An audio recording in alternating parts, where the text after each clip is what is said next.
Well, I grew up playing the game, actually, and saw Angelina Jolie up on the screen. I mean, that meant a huge amount back then to finally see a woman kind of lead that kind of action film. Yeah. But no, I was introduced to that this film was going to be based on the rebooted games from 2013, which is much more of an origin story. It's a coming-of-age story as well. And the director, Roar Uthaug, that I met, he really wanted to do quite a realistic take on this universe and the fact that we get to see the birth of this action hero. What I love about your role as well is that it's definitely a woman.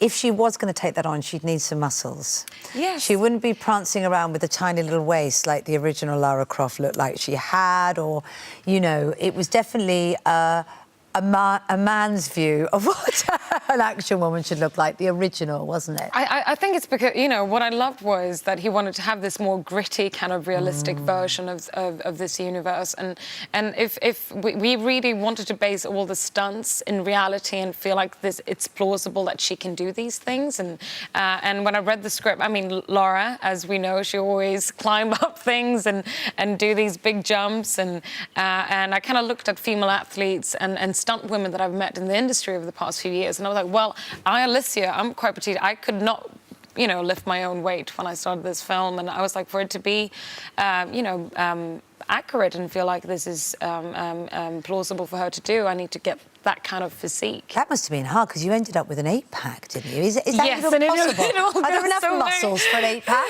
It all goes away, sadly, very quickly. But no, wow, Magnus look at that. Next to me, my fantastic support and my trainer. And we talked about what I wanted to achieve. Yeah.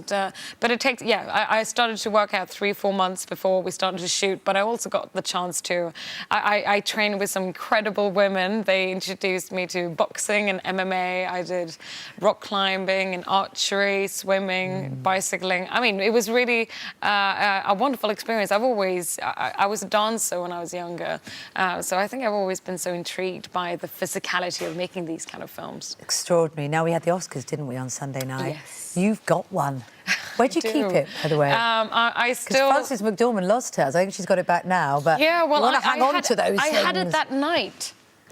And then, no, but it's been quite known now, because I've been travelling and working so much over the past 2 years. Yeah. And I was renovating my house, and I've had my friend in LA, her daughter has had it in her room. Really?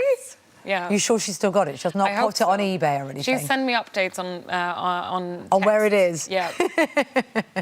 It must be an incredible night, something like that, going to the Oscars and winning. I mean, what a fantastic moment. Of course. I mean, still when I talk about it, it's kind of, I can't get my head around the fact that I was there, I think. But I got to share it with my, you know, with my mum and my dad, and they came from Sweden, and I had some of my friends in town. So it was really just a night with my loved ones, and a night I'll remember.